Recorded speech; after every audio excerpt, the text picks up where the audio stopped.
Welcome to episode 392, George Lucas, 10 Lessons. This is an outline of episode 392, lesson 1 to lesson 5. This is an outline of episode 392, lesson 6 to lesson 10. Lesson number 1, he had 2 near-death experiences. The first one was in high school. Mangled Hulk that was driven down the main street where I cruised, where all my friends cruised. Suddenly they saw my car on the back of it. I mean, it couldn't even be towed. It just had to be, it was just a pile of rubble. Everybody thought I'd been killed, so. Second near-death experience was the failure of his first commercial film, which put him $300,000 in debt. Lesson number 2, he hates Hollywood. He was in fact an indie. I looked up the meaning of indie. It means follow your own mind. They really didn't understand what the word graffiti meant. They didn't.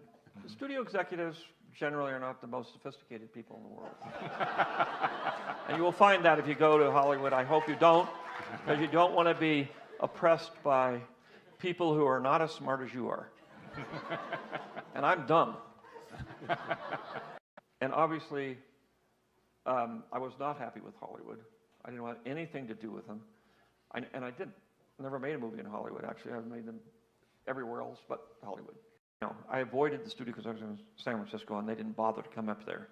They didn't really bother to read the script, so. He left LA, and this is what he created in San Francisco. Lesson number 3, American Graffiti saved him. It was a movie based on his personal experience in car racing in small-town Modesto, California. Lesson number 4, ability to spot talents. 3 superstars out of American Graffiti: Harrison Ford, Richard Dreyfuss, and Ron Howard. I'm gonna be going tomorrow. Come on, what are you talking about? Well, I was thinking I could wait a year, you know, go to city for a while. You chicken thing. Oh, wait a minute. After all we went through to get accepted, we're finally getting out of this turkey town, and now you want to crawl back into your cell, right? Lesson number 5, self-discovery at USC. Within 1 semester, I was completely hooked. I mean, this film was my life. Suddenly cars were not important to me. Nothing was important to me except film. Because I got in there and I realized I knew what I was doing. It was like I was at home. And it's the most wonderful feeling in the world. The best feeling in the world is to be able to discover yourself, discover what it is you're good at and that you feel comfortable with and that you enjoy doing. And no matter what it is, if you stay there, you're going to be happy. Lesson number 6, be generous.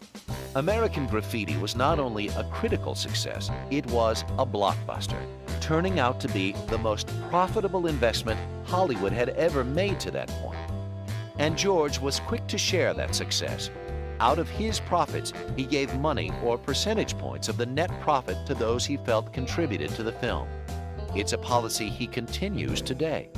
He gave us each 1/10%, which I know doesn't sound like much, but when you have a big hit film, it adds up.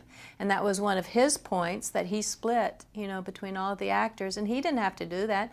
We didn't ask him for it. He just did that. Lesson number 7, he was an average student. By the time he hit junior high school, he was thoroughly bored by academics and daydreamed his way through much of the school day. His grades suffered as a result. I was not a bad student. I was an average student. You know, I was a C, sometimes a C- student. I was definitely an underachiever. Lesson number 8, he blended myth, moral precepts, and high tech to create Star Wars. Give me the birth of Star Wars.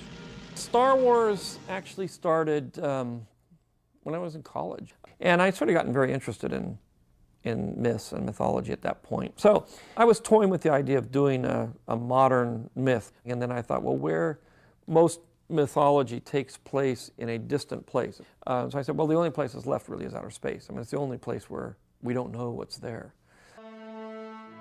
George then set out to create a modern-day fairy tale that would blend traditional moral precepts with elements of science fiction. Lesson number 9, Francis Ford Coppola was his mentor and his first business partner. Like, George, I want every day you to come up with a brilliant idea. You know, I very quickly understood that this was a an exceptional person, but his strengths were in areas different than mine. I had come out of theater, and I had been trying to be a writer for so long, and he had come more out of design and was very strong in editing, and so there was a kind of mutual joining of these specialties. Coppola and Lucas cooked up an audacious concept to start their own film company. They would leave Hollywood and create their own film community in San Francisco. Lesson number 10, his business genius. First, he negotiated 100% of profit. Second, he negotiated sequel rights of Star Wars. And I said, you know, now we're splitting the profits, net profits. I know what I'm doing for my 50%. You know, I put my heart and soul in this. My whole career is at stake. I've got to actually go out and make the movie. I got all this stuff that I have to do for my 50%. What are you doing for your 50%? They said, well, I provide the money. I said, you don't provide the money. I said, you go to a bank with a letter of credit, and they supply the money. So you're not doing anything. I said, well, here's the deal, and you know, I'm going to finance the film this time. I said, well, okay. And he looked at it and he said, well, wait a minute. You're getting 100% of the profits. I said, yeah.